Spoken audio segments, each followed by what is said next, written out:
Oke, selamat pagi teman-teman sekalian. Maaf sekarang saya baru bisa untuk menganalisa pair GBP USD. Baru pulang juga, jadi ya mungkin agak terlambat ya ini analisanya, nggak apa-apa sih. Oke, untuk lebih cepat lagi kita akan menganalisa GBP USD ya, pair GBP USD. Nah, kita mulai menganalisa dengan analisa top down dulu, yaitu dimulai dengan monthly ya. Walaupun ini monthly-nya maksudnya udah lewat ya, awal tanggalnya ya, tetapi nggak apa-apa, kita mulai monthly aja biar kita bisa lihat sebenarnya tren yang terjadi seperti apa ya di time frame besar, khususnya ini monthly ya. Monthly-nya ini seperti apa. Ini kalau kita lihat di monthly,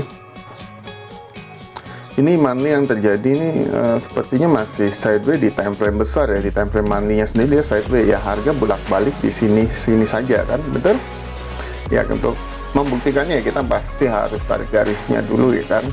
Kita tarik garis seperti ini untuk membuktikan bahwa ini harga masih ranging di time frame besar ya kan. Dan harganya masih di situ-situ aja. Oke, gini. Nah, terakhir kan di sini kan. Jadi kita lihat sendiri harga masih ranging ya. Ini ada kemungkinan nih ada false break nih, mungkin akhirnya. Kita lihat aja seperti apa. Nah, ya, harga masih ranging, kita kasih kotak aja ya untuk membuktikan bahwa ranging gitu loh. Kita trading sih simpel-simpel aja sih, nggak susah-susah amat, untuk trading. Dan kita juga menganalisa ya kan, lihat harga masih di sekitar sini aja di monthly ya. Nah, mungkin juga nanti akan sampai sini, nanti baru naik gitu kan. Terjadi kan, ini lihat dari false break, ini kemungkinan ini false break, harga mungkin akan naik mungkin ya. Tapi ya kita lihat secara price action nanti ya. Kita mulai dari monthly dulu seperti ini kejadiannya, kemudian kita turunkan ke weekly. Ini mohon maaf nih, saya udah mapping duluan ya supaya lebih cepet ya. Nggak apa-apa lah. Nah, kita lihat gambaran besarnya aja dulu ya. Lihat ini time frame weekly, karena ini mulai di awal minggu, jadi kita lihat langsung ke weekly juga. Harga tetap masih ranging ya di sini. Nah, ranging di time frame besar berarti trending di time frame yang lebih kecil. Ini pergerakannya masih down. Kalau di time frame kecil pasti down dong ya kan. Oke, masih down. Kemudian kita turunkan lagi ke 4 hour ya, 4 jam ya, time frame 4 jam, harga masih bearish kan. Harga menunjukkan bearish, harga masih turun tuh, lihat. Masih turun kan. Ya, masih turun. Sebentar kita delete dulu ya, kita remove dulu. Oke, sekarang kita langsung analisa ke zoom in. Oh, ini bentar, kotaknya belum dihilangin, sorry. Kita hilangin dulu ya kotaknya. Kotak ininya. Ini kan kita udah tahu nih ranging kan di time frame besar, tapi trending di time frame kecil. Time frame kecilnya ya ini bearish ya. Si bearish. Si bearish, nanti bearishnya sampai di mana kita lihat. Oke, sebentar nih kita biar nyaman sekali. Nah, oke. Sekarang kita ke time frame 4 hour ya, 4 jam 4H ke 4 jam, kita lihat seperti apa di GBP USD ya. GBP USD ini seperti apa, kita lihat. Oke, kita harus memperhatikan price action ya. Nah, ini saat ini kan seperti ini kan, kurang lebih ya kejadiannya kurang lebih seperti ini. Nah, kita gambarin aja seperti apa sih trennya ya kan, sekarang di 4 hour ya, di 4 jam. Kita pasang aja fraktal ini untuk mempermudah aja narik garisnya. Kalau udah biasa mah nggak usah ini kan.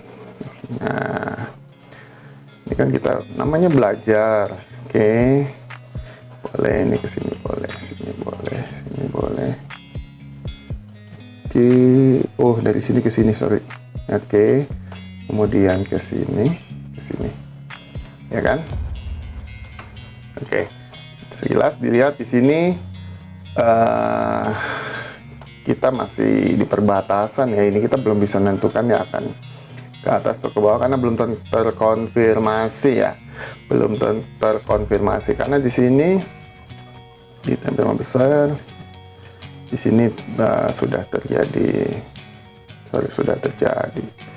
Nah ini oke, pada hafal ya ini ya, pada hafal kan. Ini adalah change of karakter, perubahan tren ya kan, dari up jadi down ya kan, tapi belum terkonfirmasi. Kan. Oh sebenarnya terkonfirmasi sini nih cuy, sorry, maaf dia tuh begini seharusnya. Nah ini dia. Nah oke, sorry. Nah ini garisnya, sorry. Nah kita perbaiki ya, maaf ya. Memang juga masih belajar nih, baru ini saya analisa di YouTube ya. Tapi analisa ini tidak menggambarkan bahwa atau menganjurkan bahwa akan ada posisi sell atau buy. Ini kita hanya belajar ya, saya nggak nganjurin gitu, jadi resiko tanggung sendiri gitu. Ini kan kita belajar ya, nah seperti ini kira-kira. Oke, nah seperti ini kan. Nah ini ada top, kemudian ada bos kan, bosnya di mana sih misalnya kan, bosnya kan di sini nih. Nah kita kan trader abal-abal cuy, jadi kita nggak perlu diikutin, jadi cuma ya buat belajar aja nih. Oke, nah berikutnya ini harga sudah naik, tetapi ini apa kita belum tahu apakah dia akan meneruskan penurunannya menjadi bearish lagi, yang memperkuat bearishnya, atau membentuk change of karakter ya, harga akan naik ya seperti itu. Jadi kalau skenario nya mungkin akan bisa jadi begini, sorry, bisa jadi seperti ini ya, harga di sini ya kan. Oke, kemudian naik, turun lagi, naik lagi mungkin. Nah bisa seperti ini skenario nya, atau mungkin dia langsung naik ya kan, langsung naik. Kita lihat mungkin seperti ini. Oke, dia naik, turun lagi sini, naik lagi. Nah mungkin ya. Oke, bisa seperti itu. Nah kita mewaspadai aja sih, bukan mewaspadai ya, menunggu reaksi aja sih gitu kan. Yang pertama skenario nya dia akan mungkin seperti ini ya. Kalau seperti ini berarti kan ini akan ada bos ya kan, di sini akan ada bos ya. Bosnya mana sih ya, ini kan, ini bosnya nih, ini bosnya. Nah oke, bos chop, sorry, chop, ada chop. Nah kemudian di sini jadi bos. Nah, ketika chop dan bos itu mengkonfirmasi awal bahwa itu perubahan tren sudah terjadi kan gitu. Perubahan tren sudah terjadi. Nah, ini bosnya misalnya. Kalau skenario-nya seperti ini ya, makanya harus ingat di otak kita bahwa di sini ada chop bos. Jika bentuk polanya seperti ini, maka perubahan tren sudah terjadi di time frame 4 hour atau 4 jam gitu. Oke, ya seperti ini. Nah, ini skenario pertama. Makanya kalau kita tuh trading tuh ya nunggu trading tuh nunggu gitu. Atau skenario kedua, ini akan terjadi boss yang memperkuat bearisnya dia kan. Nah ini seperti ini kan, ini kembali menjadi boss. Oke, kemudian dia akan naik dan seperti ini. Ya kan udah cok boss ya. Skenario keduanya ya seperti ini. Ya sini kali ya. Oke. Tuh sebentar kita ini. Nah, ya kan. Nah, sini ada boss. Terjadi boss di sini. Nah, seperti itu. Ini di time frame H4 ya. H4. Jadi kita hapus saja supaya nanti kita bisa lebih detail di time frame yang lebih kecil. Di time frame yang lebih kecil dalam hal ini adalah di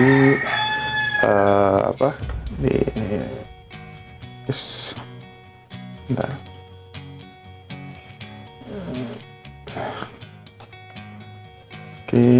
Oke, kita hapus dulu.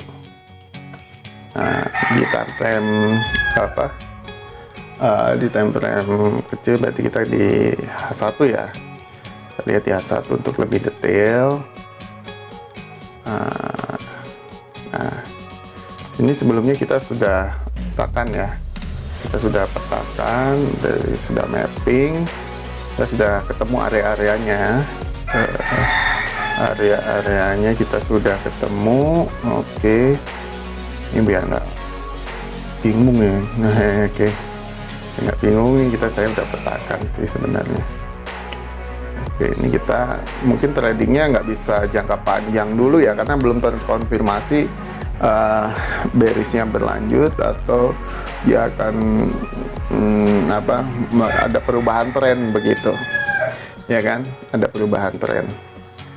Jadi kita sih nunggu reaksi. Jadi kalau ketika di area bullish engulfing di sini kita akan buy, tapi kita nggak bisa jangka panjang dulu ya, karena saya nunggu konfirmasi dulu bahwa ini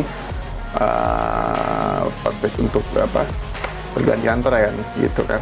Karena di time frame H1 ini kita bisa lihat masih bearish kan, ini kan masih bearish. Sebaiknya kita pilihannya adalah sell sih sebenarnya, tapi sell juga kita akan sell di sini gitu, di atas.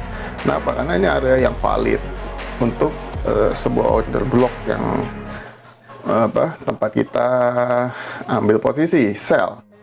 Nah di sini ada imbalance yang sudah termitigasi, kemudian break of structure, udah ada boss, kemudian terengulf atau ya candlenya sudah terengulf gitu. Nah kita akan sell di sini dengan RR atau risk rasionya 1:86 ya, 8,6 sorry, 8,6. Nah ini juga kenapa stop lossnya di sini, karena di sini ada banyak liquidity, jadi saya lebih baik stop lossnya agak besar lah sedikit, karena deket banget gitu. Bukan takutnya kena, bisa ada kemungkinan kena, karena pergerakan harga itu ya salah satunya mengejar liquidity gitu ya. Sedangkan ini yang belum termitigasi atau tertutup adalah likuidasi New York sama London dan Tokyo ya, deketan kan. Ini sangat dekat sekali gitu, sangat dekat sekali. Paling jelek nanti kita akan sell di sini. Paling jelek nanti kita akan sell di sini kalau ini tembus ya. Makanya kalau ini tembus ya sudah kita nanti akan sell lagi di sini gitu. Seperti itu kira-kira, termasuk di sini kalau terjadi harga masuk ke area sini, kita tetap harus nunggu ya kan, nunggu price action. Nah price actionnya apa? Ketika sudah membentuk chop dan boss pergantian tren menjadi uptrend gitu. Nah, kita baru bisa entry buy. Jangan langsung di sini ya. Kita tetap harus konfirmasi begitu. Sama halnya juga yang di atas, ketika sell juga kita jangan langsung di sini sih sebenarnya. Karena ini cukup lebar, jadi kita nunggu plus action. Jadi kalau ada plus action dia ada shock dan boss menuju ke bawah atau downtrend, jadi kita akan langsung ambil posisi sell. Tetapi jika tidak ada price action, jangan coba-coba untuk entry karena kemungkinan floating sangat besar sekali gitu ya. Kalau saya sih nggak mau ya floating gede-gede ya, capek gitu, capek jantung capek jantung, capek hati, capek mata, capek pantat, karena kita duduk gitu, lihat, memperhatikan itu pun walaupun ada stop loss gitu kan. Ini stop lossnya menurut saya masih agak besar gitu. Saya nggak bisa ngecilin karena di situ masih ada banyak liquidity gitu kan. Walaupun area tembaknya kita di situ, saya juga nggak bisa nembak langsung, oh ini langsung di liquidity-nya, nggak bisa karena itu bukan area untuk kita entry gitu kan. Justru itu area untuk market maker nge-grab liquidity kan gitu, seperti itu. Nah ini di time frame H1. Untuk lebih detail kita bisa turunkan ke M15 ya kan. Di M15 apa sih yang terjadi di M15 gitu kan. Nah jadi untuk ketika sudah areanya sudah dimasuki candle atau harga, itu adalah point of interest kita untuk menurunkan time frame untuk kita lihat. Ya kan tadi kita di time frame 1 hari atau 1 jam, kemudian kita turunkan, karena harga sudah sempat masuk, jadi kita tetap perhatikan dengan menurunkan time frame ya. Kita lihat apa sudah terjadi price action belum, bahwa ini akan buy gitu kan. Kita lihat gimana sih cara ngelihatnya ya. Kayak tadi kita tarik garis aja ya kan, gampang kan. Dari garis kita nggak usah pakai fraktal lagi mungkin karena ini agak mudah ya. Kita mudah lihatnya. Nah seperti ini, kita tarik aja garis ini, set, misalnya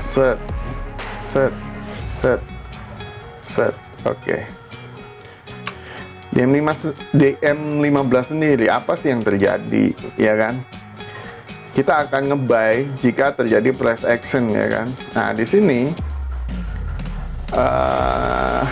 price action kita lihat ya, mulai dari sini dulu aja ya. Nah, pertama kan dia turun, di sini ada boss ya, ada boss, kemudian ini sempat turun ya, kena nih kayaknya.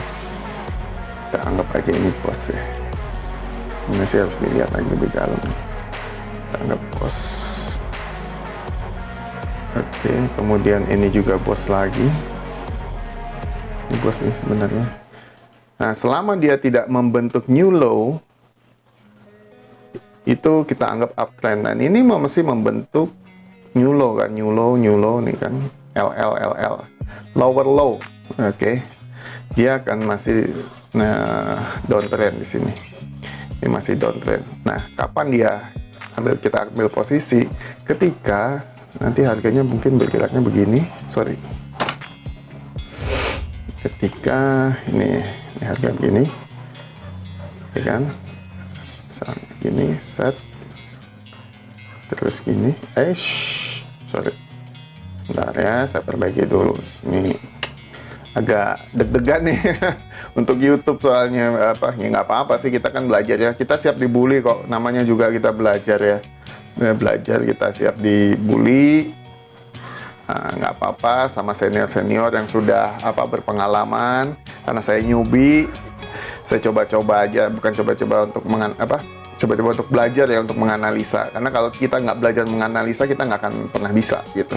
Walaupun kita salah analisanya, itu justru akan jadi perbaikan kita gitu. Oh ternyata salahnya di sini, tidak respect terhadap apa yang kita mapping gitu kan, kira-kira seperti itu. Nah ini apabila terjadi begini, kemudian begini dan begini misalnya, atau ini terlalu tinggi kali ya, tapi bisa aja terjadi sih. Nah gini, nah gitu. Nah ini berarti di time frame M15 ya, ini ada shock, berarti kan perubahan karakter. Kemudian ada dapat coba di sini akan terjadi boss ya kan. Nanti kita entry di sini gitu. Yang penting ketika harga sudah masuk itu menjadi point of interestnya kita. Tetapi entry kita tetap harus untuk memastikan supaya tidak floating ya, tidak floating. Nah, kita lihat price action. Tapi kalau siap dengan floating, mangga gitu. Siap dengan floating, mangga. Nah, oke, di sini ada chop dan boss. Nah, ini kan skenario nya. Apabila seperti ini kejadiannya kan gitu. Nah, kalau sebaliknya gimana, Pak? Jangan panggil Bapak dong.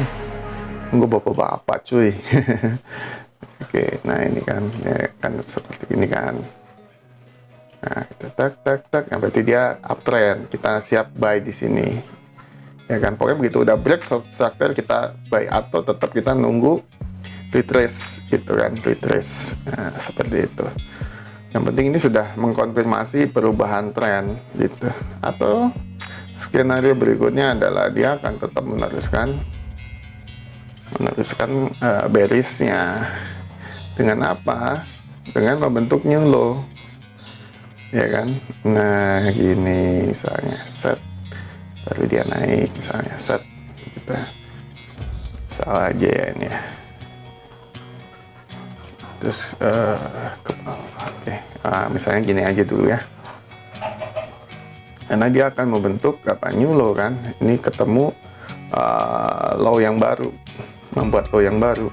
Ini memperkuat bearish-nya dia gitu.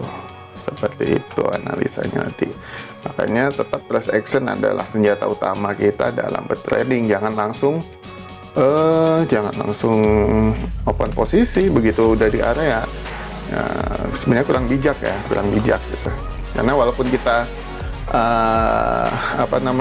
entry di daerah point of interestnya kita, tapi kita tetap harus memperhatikan price action untuk tidak terlalu banyak floating gitu. Ya kalau siap floating, nah enggak, tapi memang resikonya kecil karena kita udah kita udah tahu risknya berapa sih. Misalnya kalau kita mau nge-buy di sini misalnya, ini kan 1:21 ya. Saya akan buy di sini karena kita udah tahu di sini ada area imbalance yang belum termitigasi walaupun kecil. Terus ada candle yang ter-engulfing, kemudian ada break of structure, ada boss. Nah, kita entry di sini. Makanya saya sudah set up bahwa saya akan entry di sini. Jika harga nggak di sini ya, saya nggak nge-buy gitu. Tapi kalau misalnya nggak nyampe sini, ya kita nanti perhatikan price action gitu. Ketika dia harga naik dong, ya ketika harga naik, kita lihat ada price action nggak, dia membentuk chop dan boss. Ketika sudah membentuk chop dan boss, kita entry, buy di situ, nggak masalah. Nah, TP-nya di mana sih paling deket? Ya sebenarnya sih TP paling dekat ya di sini, ya kan? Karena di sini apa? Ada liquidity London yang belum tergrab ya, atau terambil gitu kan, sebagai bahan bakar lah gitu kan. Liquidity itu adalah bahan bakar. Bahan bakar apa? Bahan bakar untuk harga bergerak kan gitu. Nah, seperti itu. Nah, bisa jadi. Nah, mungkin untuk lebih detail lagi kita tetap harus turunkan ke time yang lebih kecil, misalnya di M5, nanti di M3, M1 dan seterusnya. M1 terakhir, deng. Oke, seperti itu. Nanti kita lihat itu ini seperti apa sih itu. Nah, di sini juga kan belum ada. Nah, di M5 kita lihat. Aku sih tetap nunggu ya sini ya. Oke. Ini udah break. Ini break nih, 2 nih. Nah, ini udah bisa buy di sini. Dan sorry. Kalau saya sih tetap nunggu di 15 ya. Untuk konfirmasinya ini. Gitu. Kalau saya sih itu 15. Karena kan HTF ini kita pakai 1 hour ya. Jadi paling dekat kita di 15 melihatnya sebenarnya. Gitu kalau saya sih, tapi kalau netizen atau rekan-rekan nggak setuju ya silakan aja, nggak masalah gitu kan, bebas kok, kita kan belajar ya. Beda pendapat hal biasa, gitu kan, beda pendapat hal biasa, jadi silakan aja gitu. Analisa saya tidak perlu dipercayai, tidak perlu diikuti, tapi ini untuk belajar aja gitu kan, untuk belajar aja bahwa kita kalau trading tuh nggak sembarangan gitu, kita nggak sembarangan ya kan, karena kalau lihat dari sini kan ini belum break structure kan, jadi kita belum bisa nge-buy di sini sebenarnya. Kalau di akhir sini kita nunggu aja sampai di sini ya. Nah, di sini baru kita lihat lagi seperti itu. Oke, baik. Cukup sementara untuk hari ini analisanya, khususnya GBP USD. Sampai ketemu besok untuk analisa trading harian berikutnya. Sampai ketemu lagi di video berikutnya. Bye-bye.